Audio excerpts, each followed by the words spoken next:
Hey everyone, welcome to Crime Family. I'm your co-host AJ, and I'm here with my sisters Stephanie and Katie, as always. And this week, Lisa, our other sister Lisa, is back on the show.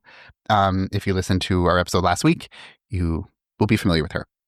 So this week on the show, we are going to be talking about a missing child case that happened in 2020, and it was in Halifax, or it was in Nova Scotia. So last week we did a case about two missing kids in Nova Scotia that is developing and is a breaking news story kind of as we go. But when we heard about that case, or at least when I heard about that case, it did kind of instantly remind me of this one that we're doing today, which is Dylan Ehler. And the circumstances were kind of very similar, and a lot of just the details were just made remind of it. So I wanted to kind of do it on the show because it is still an unsolved case, and it happened. We just passed sort of the 5-year anniversary of that case. So if you listened to our episode last week, you'll may hear some details in this case that are going to remind you of the current one that's happening. So this all happened or started on May 6th of 2020 in the small town of Truro, Nova Scotia. And of course, all of us grew up in Nova Scotia. So Truro is about a 45-minute drive from where we all grew up in Pictou. So we had been to Truro many, many times. And so on May 6th, 3-year-old Dylan Ehler was dropped off at his grandmother's house on Elizabeth Street in Truro. His mother, Ashley Brown, dropped him off. And it was an ordinary day. Dylan was a spirited little boy with bright eyes and a big personality. He loved spending time with his grandmother. Her name was Dorothy Parsons. And so that afternoon, he was wearing one of his favorite outfits, a camo jacket, gray jogging pants, and rubber boots. And the backyard at the house where his grandmother lived was small, fenced, and was just actually steps away from a steep embankment that led to Leper Brook, which was a narrow stream that fed into the larger Salmon River nearby. And in the spring, which is when this happened, especially after the snow melts, that brook can run very, very fast. And just a couple of days before this happened, the area had gotten a couple of days of very heavy rain. So the water level was up quite high because of that. And it was just rushing very, very fast. So according to the boy's grandmother, Dorothy, she and Dylan were in the backyard with her dog at around 1:15 p.m. And she says that she turned around to tie the dog's leash to the railing, and a task that police later timed during a recreation and determined that it would take no more than 18 seconds to do what she would do. Dorothy says when she did this, she looked up or turned around. Dylan was gone. He wasn't behind her. He wasn't inside the house. Nowhere. He was just gone. She called out for him.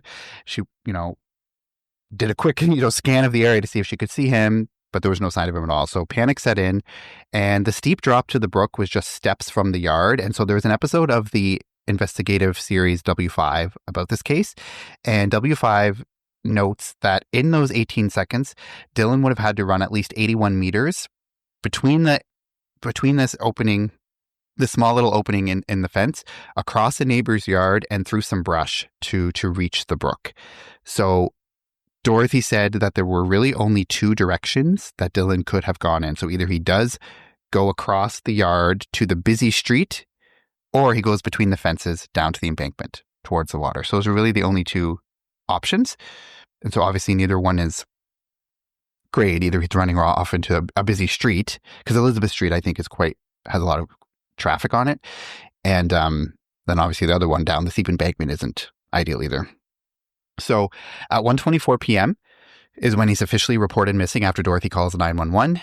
And Truro police arrive within minutes, and they begin combing the area. Officers checked the brook's edge, and they alert neighbors. Ground search and rescue crews were brought in at around 3:45 p.m. And 3:45 p.m. is just over 2 hours after Dylan was reported missing. And then drones were launched. By mid-afternoon, the search had become full scale. And then so later that same day, searchers actually found Dylan's rubber boots in the brook. They were stuck in some brush just downstream from the property. And so not long after, they find the second boot further along the water's path, but that was it. They never found his jacket. They never found any other pieces of clothing, and there was no trace of Dylan himself. So divers entered the brook and followed it into the Salmon River. The water was cold, fast, and murky. Police used sonar, heat imaging helicopters, canine units, underwater search teams, and even melting operations the following spring to try and uncover new clues. But despite all these efforts, no additional evidence was ever found beyond these 2 boots. Almost immediately, Truro police announced their belief that Dylan had wandered down the embankment, slipped into the brook, and been swept away. And it was just all a tragic accident. And then months later, I think it might have been like close to a year after he disappeared, they actually did like a test, and they used a mannequin that matched Dylan's approximate size. And they wanted to see if someone of his size could be swept away by the current in that brook. And so by the time they do this test, though, the water level is significantly lower than it had been on the day that he went missing. And they found that the mannequin didn't float freely and became caught in debris along the way. But it does eventually make its way to the Bay of Fundy. And just for those of you who don't know the area, the Bay of Fundy is a body of water in the maritime provinces of Canada that is known to have the highest tides in the world. So Leper Brook, that is close to the house where he went missing, feeds into the Salmon River, and then the Salmon River eventually goes to the Bay of Fundy. So if a body were to be swept down, it would eventually get to the Bay of Fundy. And because it has the highest tides in the world, and the tides can come in and out so quickly, so that's why the Bay of Fundy is it's a kind of a dangerous body of water because it's so rapid and so quick. And yeah. So like I said, they did this test with the mannequin, and they found that it just did get caught in the debris, and it wasn't like an easy trek really, but eventually they said it could have made its way to the Bay of Fundy, or it did, but it just wouldn't be super quick. But note, the water was much lower on this day than it was on the day he went missing. So if he did fall into the river or to the brook, it would have been very easy on that day for him to just get swept away. So on the episode of W5, they interview a man named Tom Fitzpatrick, and he's the president of the Colchester Ground Search and Rescue Team.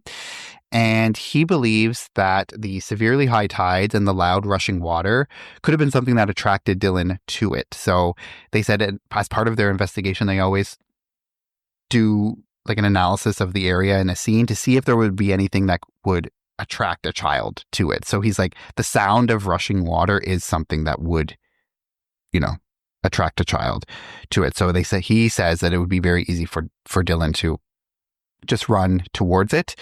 And because it was so high and so quick, that it would have been very easy for him to just fall in. So he says that when his team first started searching the area hours after the disappearance, some of his team members were actually being swept off their feet from the rushing water that was nearly chest high on them. So he says if Dylan ran towards the water and got too close and fell in, he would be gone in an instant. He also believes that the reason Dylan's boots were found along the river, but nothing else was found, because that was a question that came up, especially from Dylan's parents, was like, how can you find his 2 boots, but then never find anything else, never find his body, his jacket, or anything like that? And Tom Fitzpatrick says that the reason is because the boots or his body would have been heavier and pushed him downstream with more force, whereas it would be very easy for the lightweight boots to just get caught up in the debris and stay in place somewhere downstream. So that was his reasoning and his explanation. But not everyone believed the official police explanation, especially Dylan's parents. So Dylan's father, Jason Ehler, publicly questioned the drowning theory. And he says that if Dylan had drowned, he believes very strongly that there would have been a body. The brook, though fast, wasn't super deep, even though it was deeper the day he went missing than it was later on. But he says it's not the kind of water where someone could vanish completely, which is, I guess, again, going against what the officials are saying in this case. So his mother, Ashley Brown, also raised doubts. She believes that something else happened that day, possibly an abduction or foul play, and that the police missed key opportunities. So many Truro residents, retired officers, and experienced search and rescue workers also found the police theory unsatisfying. How could a 3-year-old disappear from a residential backyard in daylight and no one see a thing? And remember, it was only 18 seconds that his grandmother says she was turned away, and in that time he would have had to run 81 meters through that fence down the embankment, which is, I guess, was across the neighbor's yard, or like through the fence, across the neighbor's yard, down the embankment. So in 18 seconds, is it really possible that he would have been able to get that far without her seeing anything? Either that, or he ran the opposite direction and towards the busy street. So I guess initially, what are your guys' thoughts, first off, in this? So I think if he ran into the busy street, somebody would have seen him, like a kid running in the roads, and stop and be like, try to help him, or unfortunately take him, depending on like that day or whatever. And I don't think he could have ran that far through the backyard and down the embankment in 18 seconds that it took for her to do her thing and then look back. So I don't know. It's very hard. Like either way, like I don't think it's possible either way. Because if like I don't even think he went to the street because, like I said, somebody would have seen him. If it's a very busy street, middle of the day, like on a weekday, like to me that doesn't really fit. Like the profile. Yeah, and sorry, I was just gonna say, and I don't know exactly like Elizabeth Street in Truro. I don't know if it's like a main street or if it's just like a residential road, but there's still houses around. There would be cars going by. So yeah, it would be weird for no one to have seen him at all. But go ahead. I thought where was his? I thought both his boots were just found kind of together, like they were just taken off. So where were they found again? Well, one was found like in the like at the side of the river, and then one was found like just downstream a little bit further. Oh, yeah, because when I first saw this, heard about this case and they saw I found the boots, my case closed, like he went in the river. But then I was like, oh, but maybe someone could have placed it to make it seem like he went in the river. So I'm kind of torn. Yeah. Oh, I don't know. Yeah, like Steph said, I feel like if he did run to the road, even if he did get abducted, I feel like somebody else would have seen that, unless it happened like so quickly. And the fact that his boots were by the river, yeah, it makes me think that's the way he went. But I mean, was there an eye line like straight to the river from the yard? Like, could you see that? Like, because like Steph said, he would have taken him more than 18 seconds to get there. But I mean, if there was like a fence and bushes that you can't see before you get to the river, right? Like, she could have been looking for him, but he's like already past the fence, or he's already like in the bushes. You know what I mean? Like still running. Yeah. And she just is looking around for him. But it's not like she has a straight shot to the river, right? Like, you know what I mean? Well, the river was, it was down a steep embankment. So you could see up until probably where it drops off.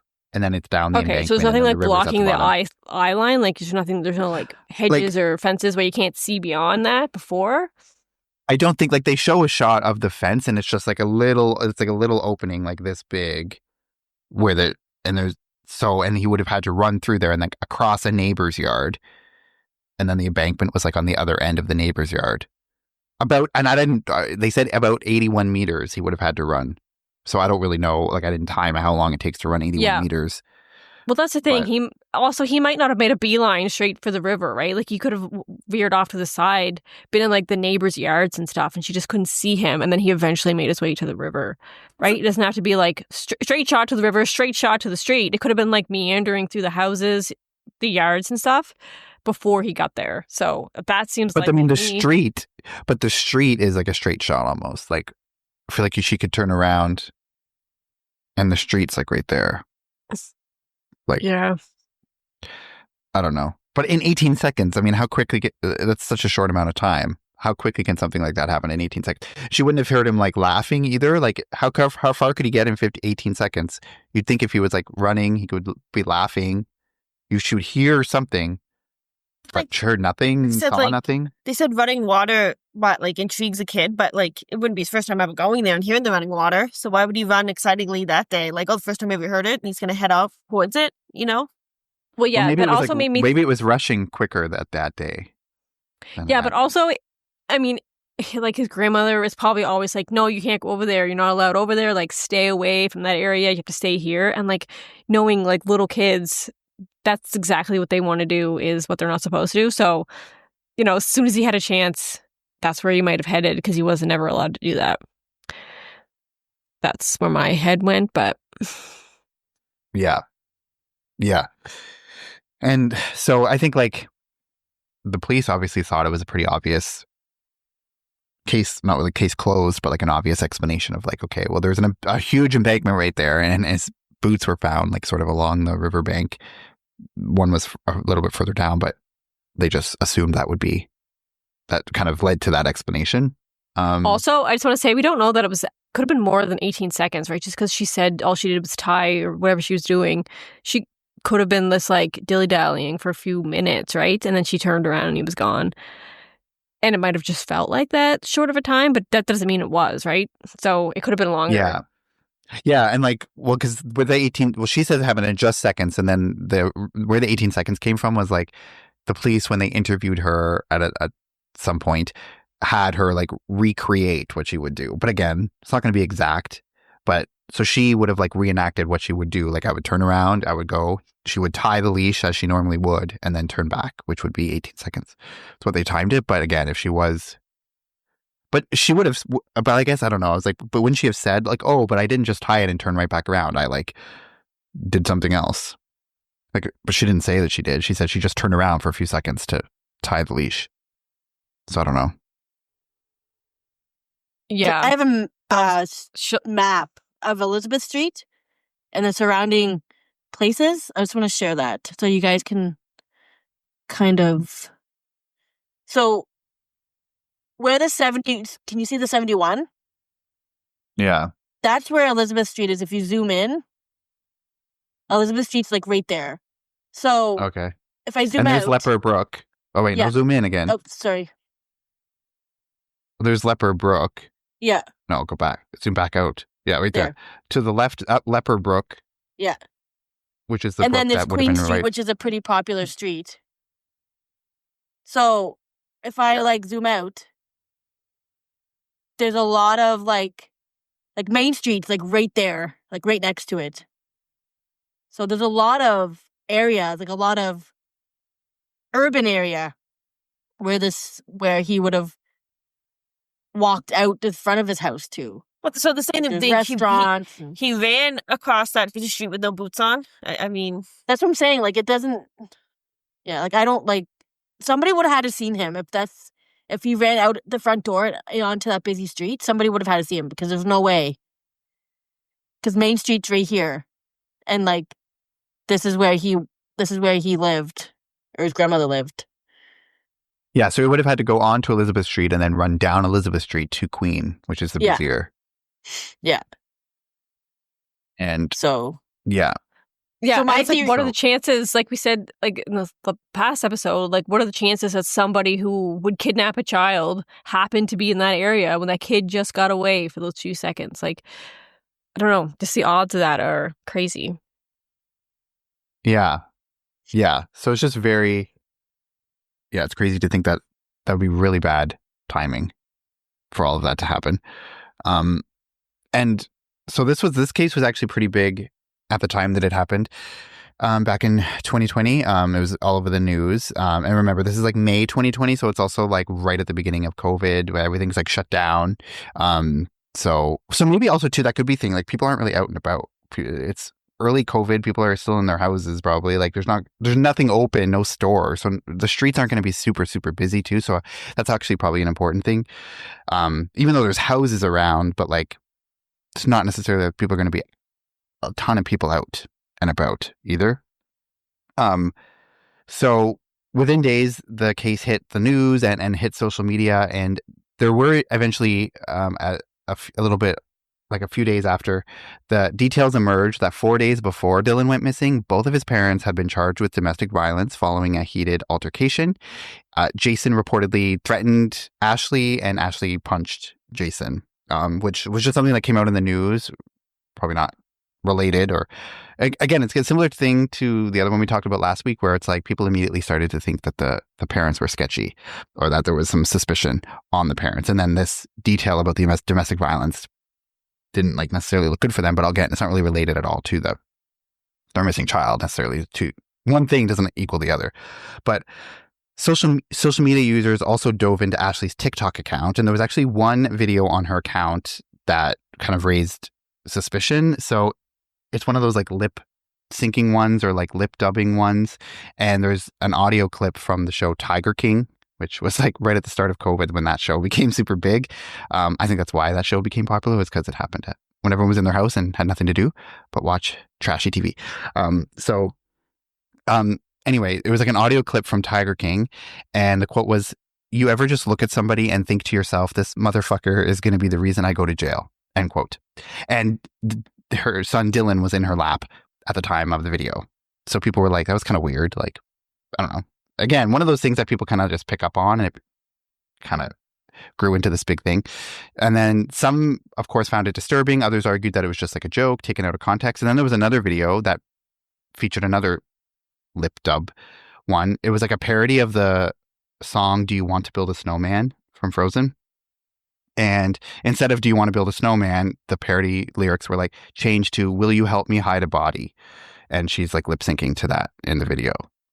So these videos, of course, sparked outrage online, and people started to think that like they should start looking at the police should start looking at the parents a little bit more. Cringy TikToks do not make.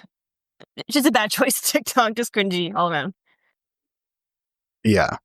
Yeah. So like that was like the main thing that, of course, people picked up on social media and started to be like, she's a horrible mother. She's a horrible person. Because she's joking about hiding a body.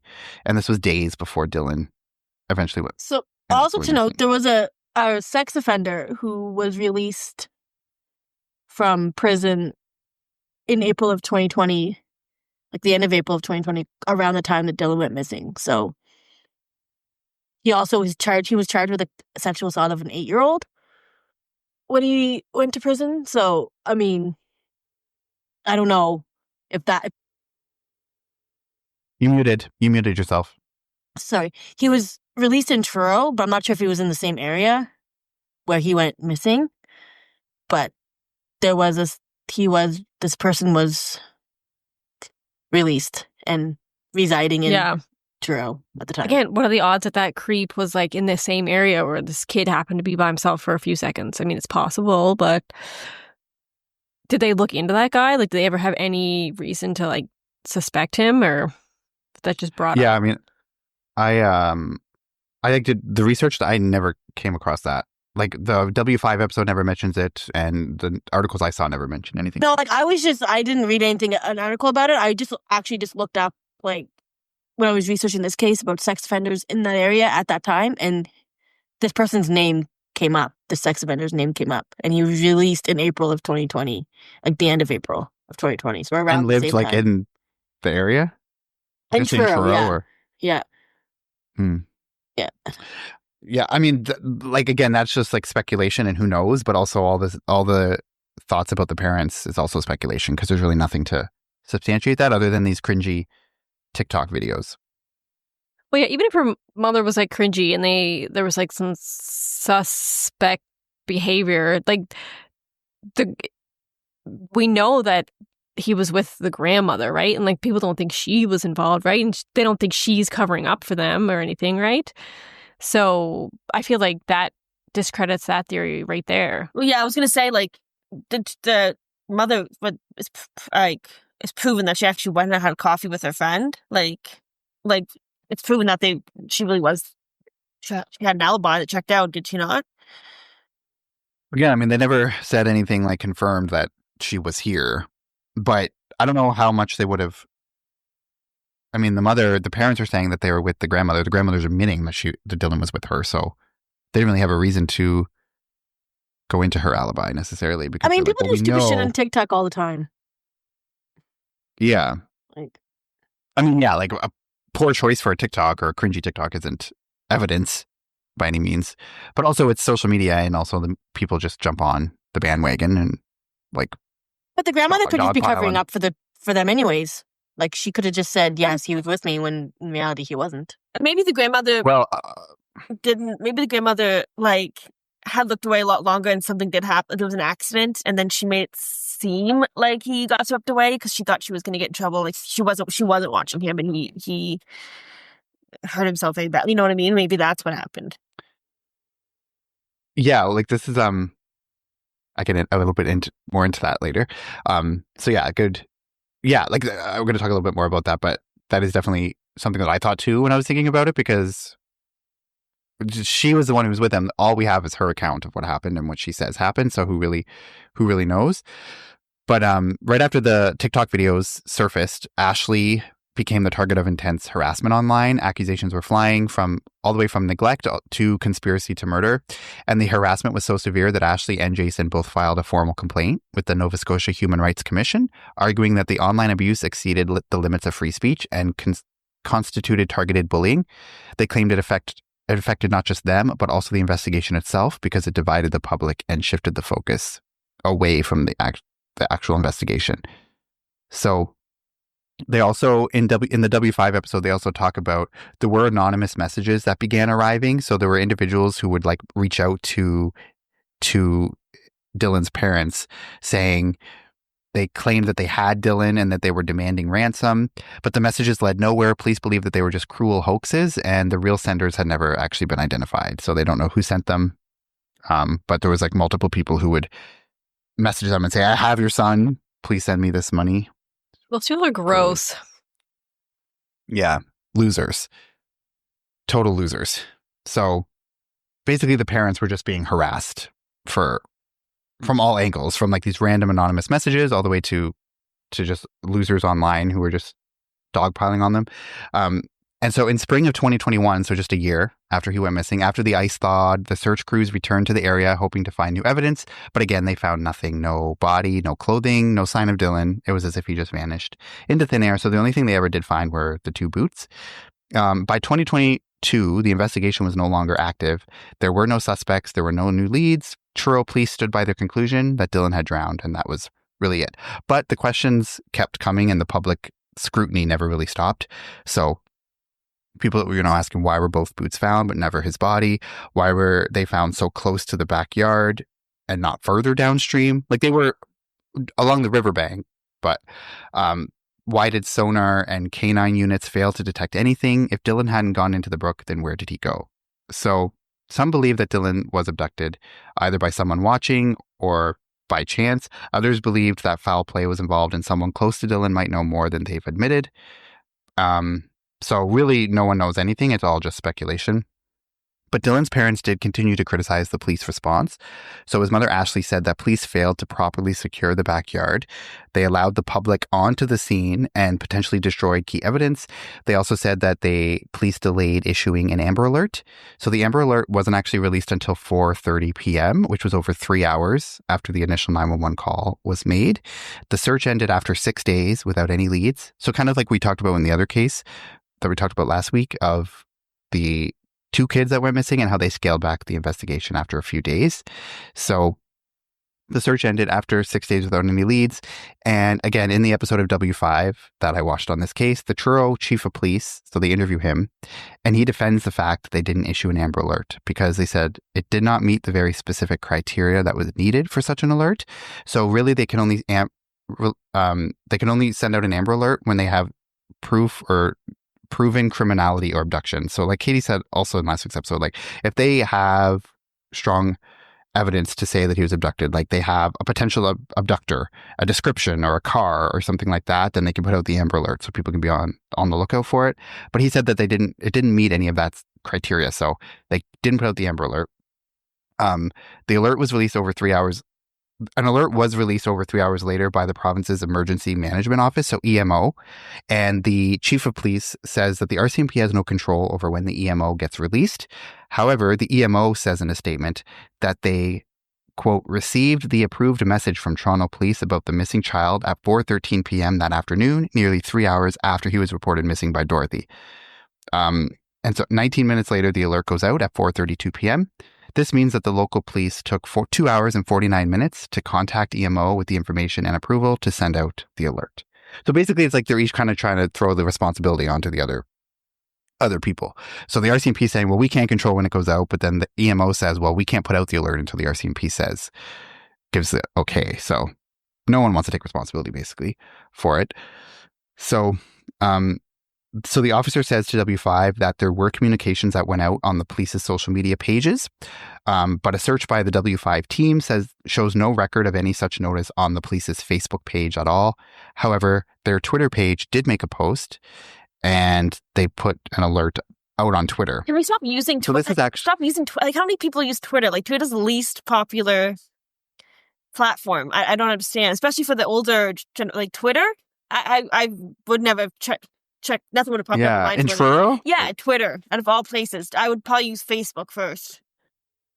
Yeah, and so this is actually similar to the lack of communication that happened in another Nova Scotia tragedy just weeks before this. So we did an episode on the Nova Scotia mass shooting that happened on April 18th and 19th of 2020. So Dylan disappeared just 2 weeks after that. And in the mass shooting case, there was a huge controversy and outrage because the police were using Twitter as their primary source of information. So they were updating on Twitter in real time, like the shooter was seen here, or the shooter is believed to be here.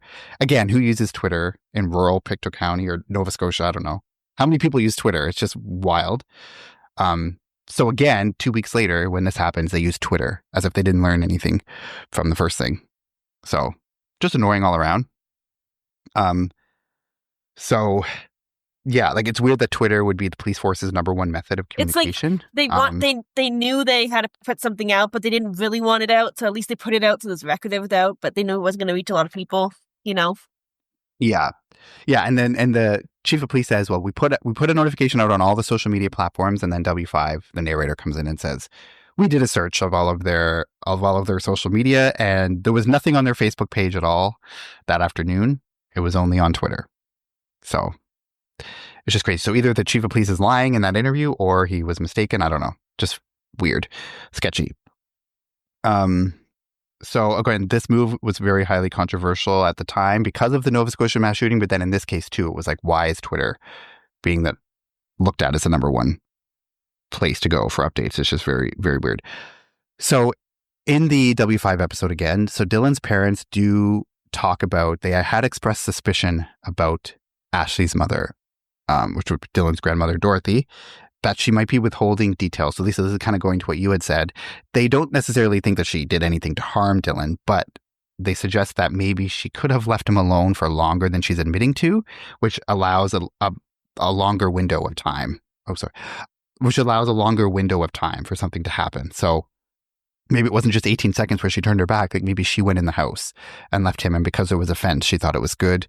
And maybe it was a couple of minutes, which does give more time for him to run away down the embankment or something like that.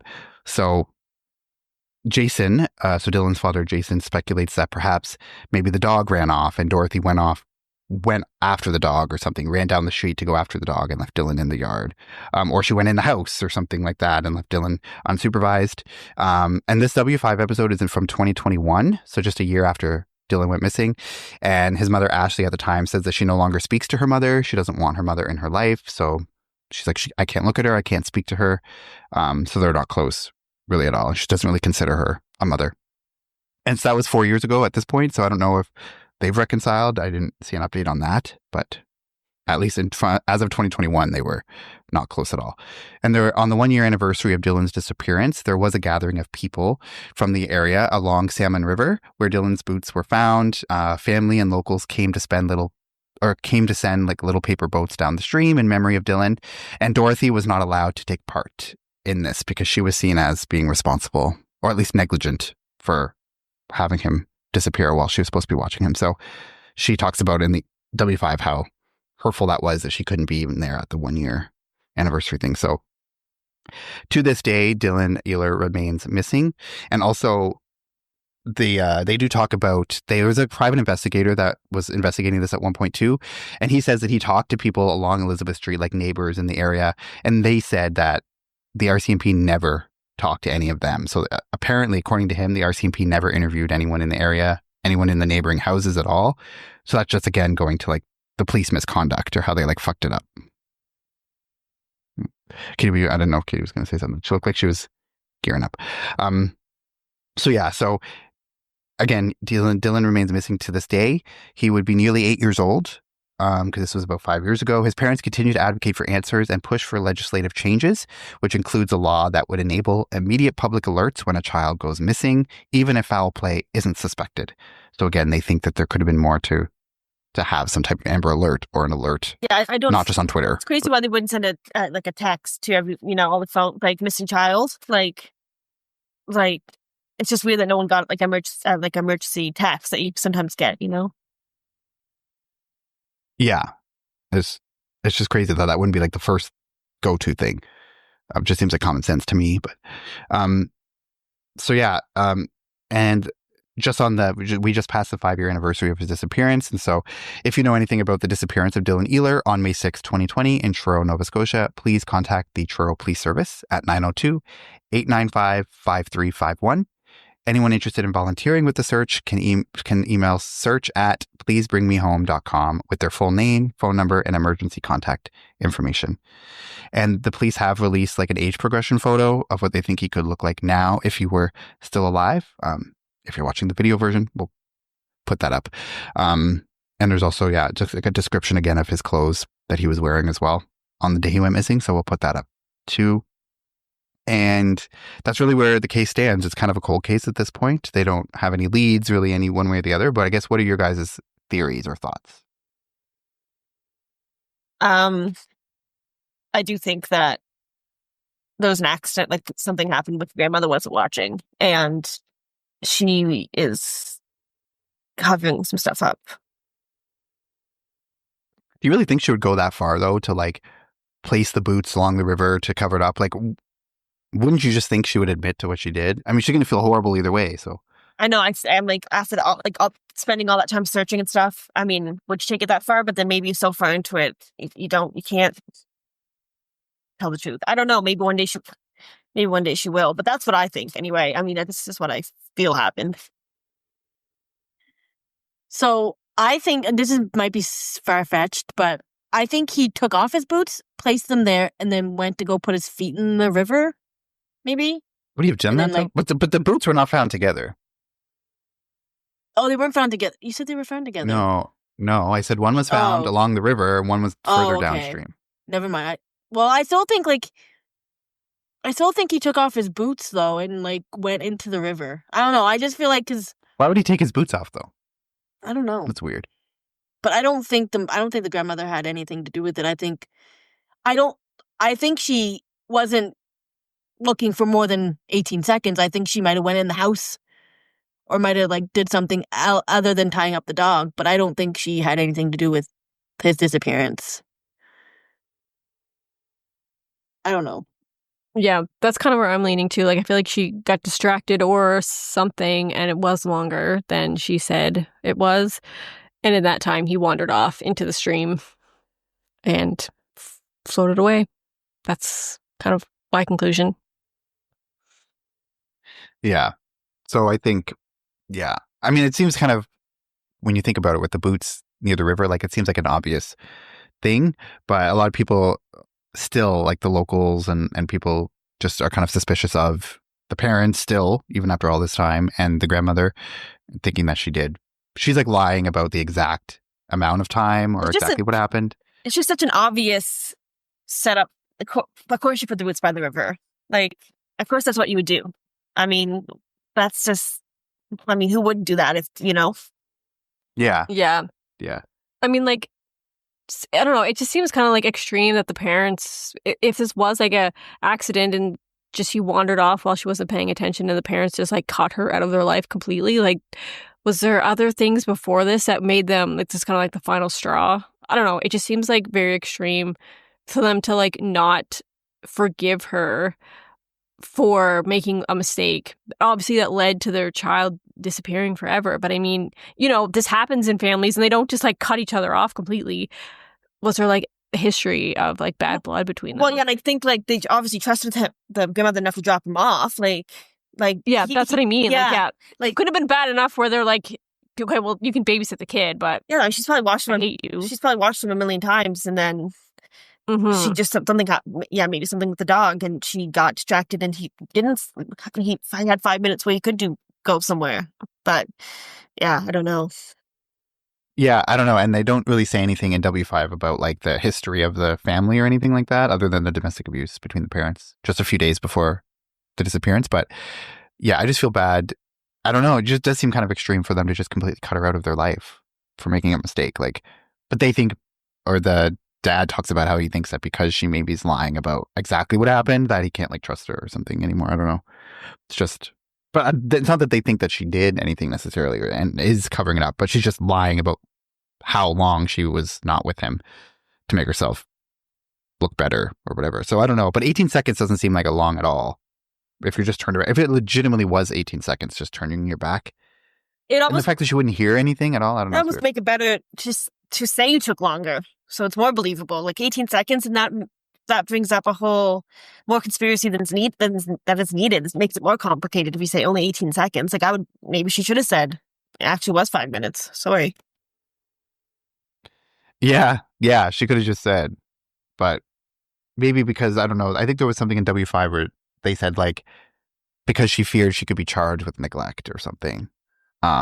She didn't want to say something that would make it more of a neglect thing of like, oh, I left him alone by himself for 5 minutes in the yard or something like that. I don't know what constitutes a neglect. But I would say 5 minutes left in the yard I don't think constitutes as neglect, though. I think it has to be like hours. Maybe it was longer then. I don't know.